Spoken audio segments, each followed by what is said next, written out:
move on to, let's just talk about Nicho's calf. So Nicho Hynes came off the field in the Panthers match prior to halftime to receive a HIA assessment, during which his calf seized up and he did not return to the field as per the story. Despite that, he's been picked for State of Origin and advised that he expects to be back running by Wednesday in State of Origin camp. He was very cavalier yesterday in the news presses and whatnot where he was interviewed. We're going to chat to Francis about these calf injuries and injury questions. Firstly, Francis, why do these injuries seize up? Why did that happen to him when he came off, and how does that work? Well, we take it into context with Nicho. He came off with a head injury assessment. He's been playing. He's nice and warm. Circulation's flying. Blood's pumping. He comes off with a head injury. He has to go to the change room, sit still for several minutes.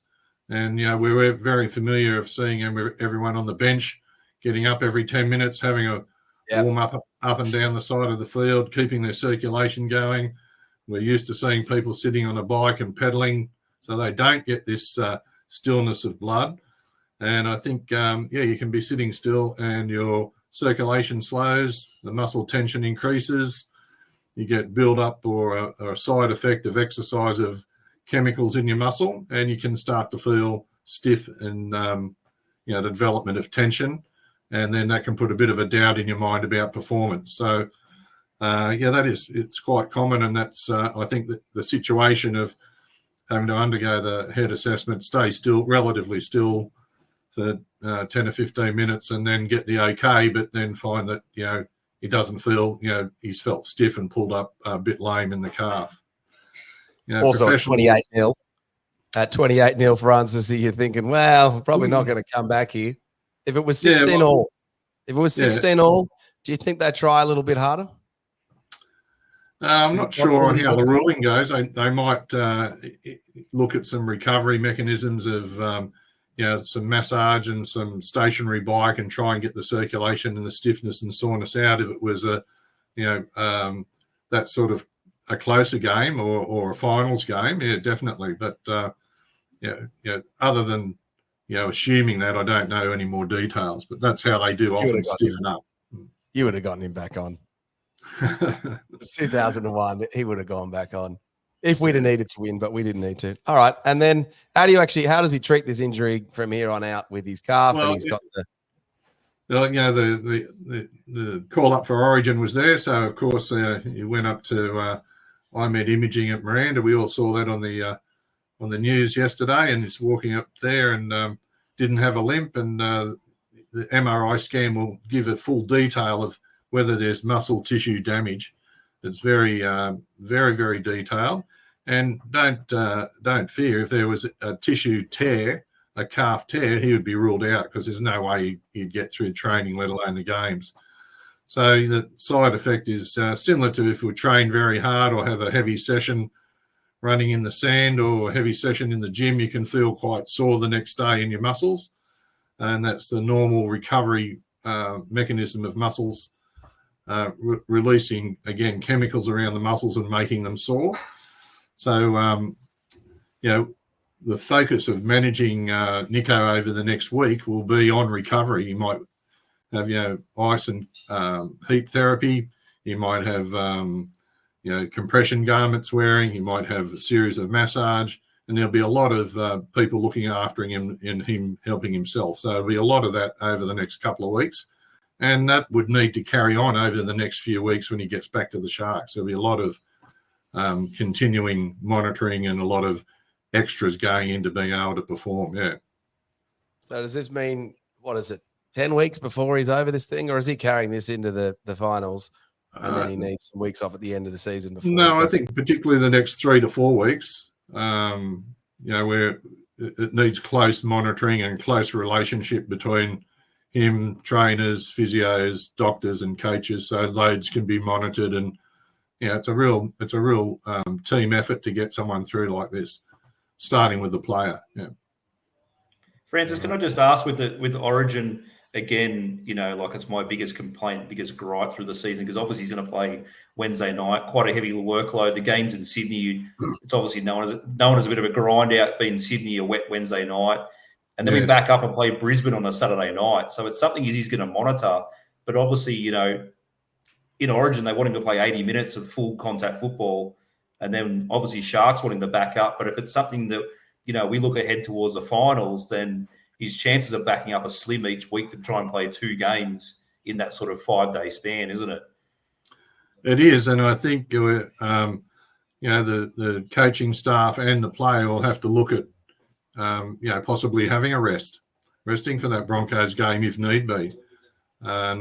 He wouldn't be the first one to have a rest. You know, I think it'd be silly to we've all heard of someone have a grade 1 calf tear, which is supposedly minor, and end up being out for 10 weeks or 12 weeks because they redo it and it's recurring. And you know, hamstrings, calves, and groins are probably the most recurring muscular strains in football. So, yeah, I think that's a really good point, Chris. It could be possibly that he doesn't back up.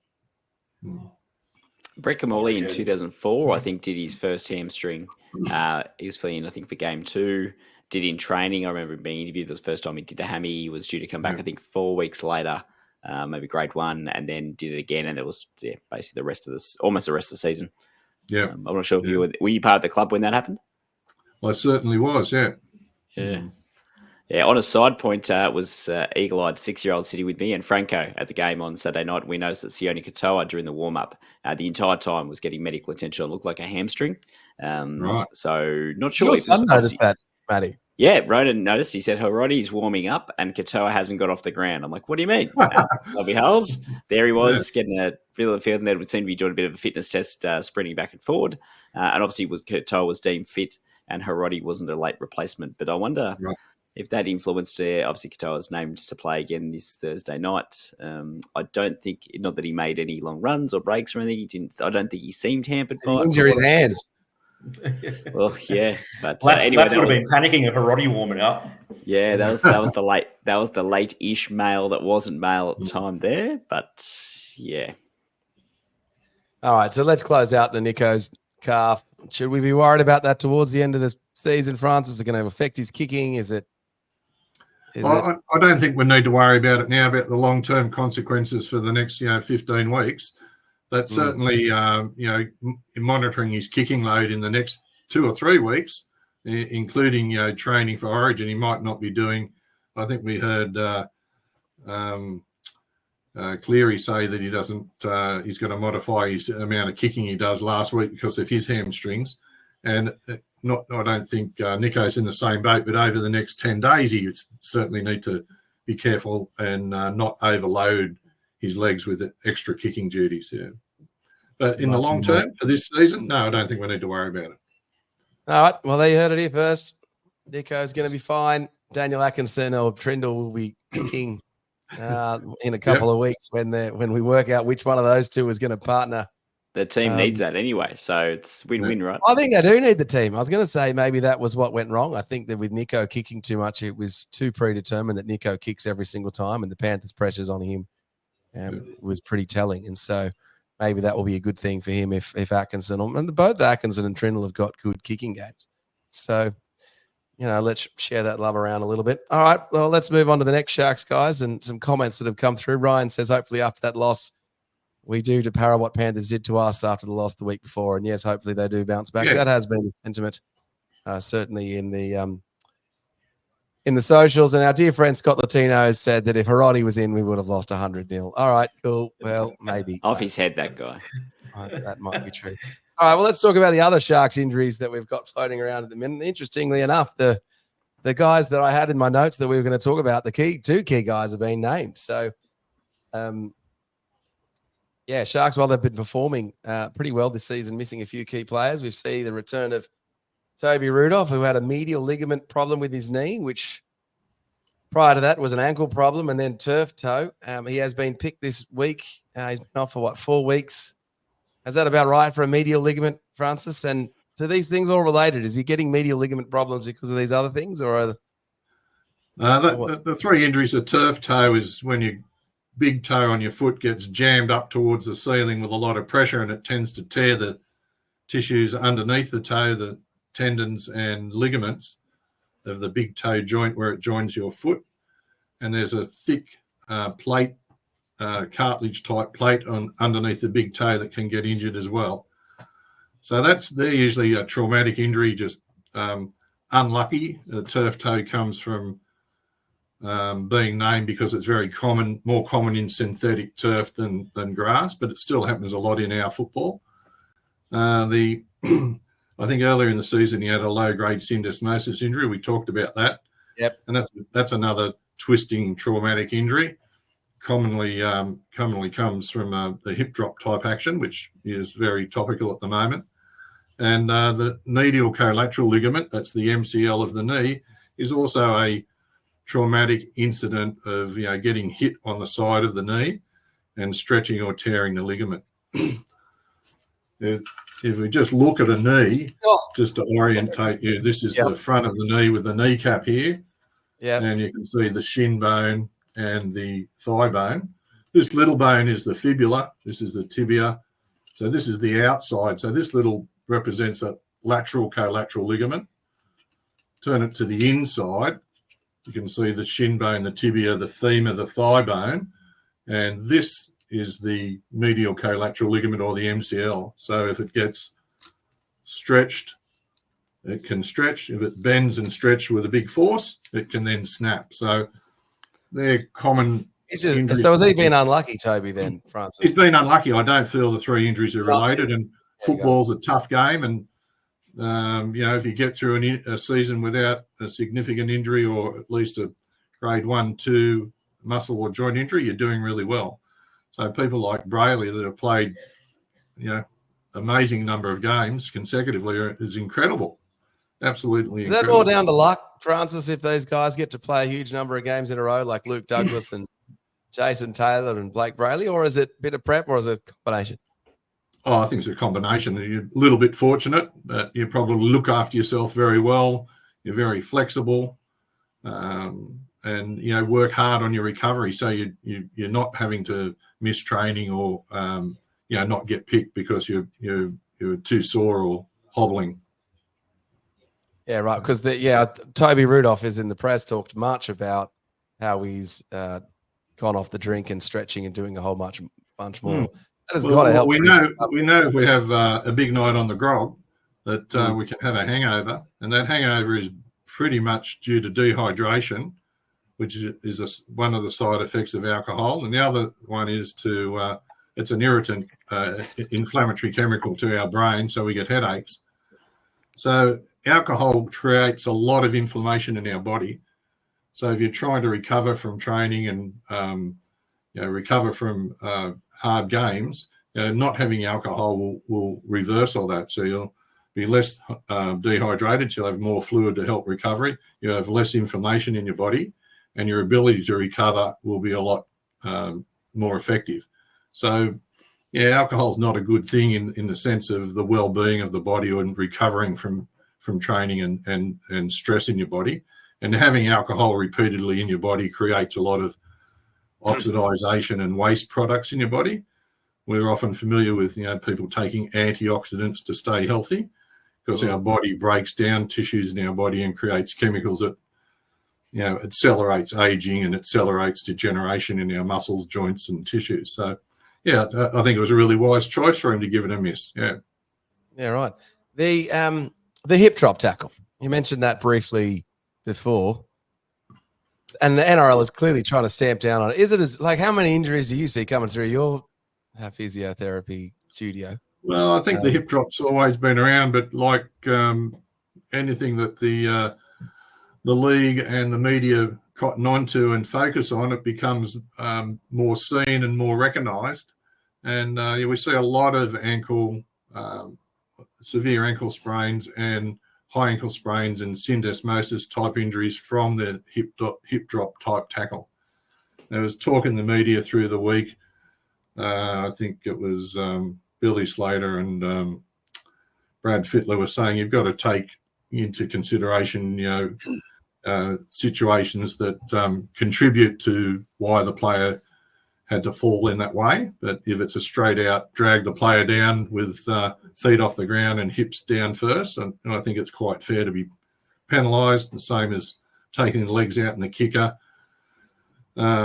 It just can devastate the player's future for the whole season if they're unlucky. So I think they're situations we're trying to encourage people to play the game and not take unnecessary risks, and I think that is an unnecessary risk personally from a health perspective. Yeah, makes sense. Braden Hamlin-Uele is also returning this week. He's had a bunch of knee injuries. I don't know that much about his injury, actually. No, his injury, I haven't heard anything about what's happened with him. I just know with big men, we just looked at the situation where the medial collateral ligament is in the knee, and it is an injury that can have a low-grade tear but be re-aggravated very easily. So perhaps he's had I don't know what his diagnosis or was originally, but I'm suspicious that it might have been an MCL tear. If it was a cartilage tear in the knee, he more than likely would have gone for arthroscopic surgery to clean that up or repair it. The other thing that can happen in our forwards knees, particularly, they can get a rapid onset of arthritis and have repeated swelling and difficulty training. But usually, the club would declare that, and they have a modified training program and do a lot of cycling and less running. But we haven't heard anything about that, so I'm suspicious that it's probably a medial collateral ligament recurring injury. That's good to see that he seems to be over it. Yeah. And then the last one on the injury list is Jesse Colquhoun, who we haven't heard anything. What did he do? That fourth metatarsal. Yes, the fourth long bone in the foot is the fourth metatarsal, just one inside from your pinky toe. And he fractured that, broke it. Fracture or break is the same thing. So a fracture is a break is a fracture. It's just technical term and a slang term. And so bones take 6 weeks to heal. And while they're healing, you usually in a boot or a cast or a restricted movement. You're not doing any strength work for that foot, ankle, calf, and leg.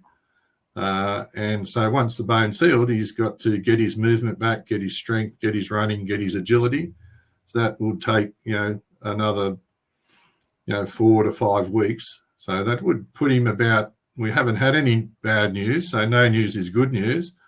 So I would think, and I've got no inside running or information, that he's battling with these conditions. As you get back to peak fitness to compete, you do get swelling in your foot and swelling around your ankle. So he'll be fighting that and working hard to get up to speed to 100% training and then back to play. So I would expect to see him in the next week or two, coming back through the Jets. But we haven't heard anything. So I hope I'm right, but I'm not 100% sure. How good is this just Francis' view on these injuries? It's such a brilliant update for us to have. We're so lucky to have you on. So thanks for all this. And look, we obviously, as Francis said, we don't have the inside running, and Francis isn't actually treating these players. So it is purely speculation, but it is a more learned and educated, clearly view than any of us could make. It certainly gives us good insight. It is interesting. Hamlin-Uele's injury wasn't mentioned at all. Obviously, there's be some strategy around that or some management around that, but it's just very interesting that this was in the team. I think it was TBC. TBC was the type of injury and the duration. So yeah, just very quiet. Yeah, I'm pretty sure it was an MCL at the end of the season. He had a pretty devastating hit on that knee, and I think it was the last. We had that hip drop tackle last year, didn't we? Yeah. So he did. Not one of them. So, but it was he just come back from it. We've got a few extra comments that have come through. SJD's just advised us that he went out of the watching the podcast for a little bit and had to use the toilet and has been using the Trindle breach notice as toilet paper. So that's just in case you were wondering where SJD's been. And Lats has called out, look, that is probably the most injured knee, the Andrew Pearce knee in Sharks history, isn't it, Francis? I'm not sure. Goodness, the bravery and ability held together with gaffer tape. Yeah, very tough man. And look at this, Jakey, brilliant physio. Francis kept me on the field. I know that actually, Jake, because you played against me numerous times when you were injured on the soccer field up there at Woolooware Oval. All right, cool. That is anything else on the injuries, Francis, that you wanted to talk to us about, or do you think we covered it all? I think that's great. Yeah, nothing else. All right, perfect.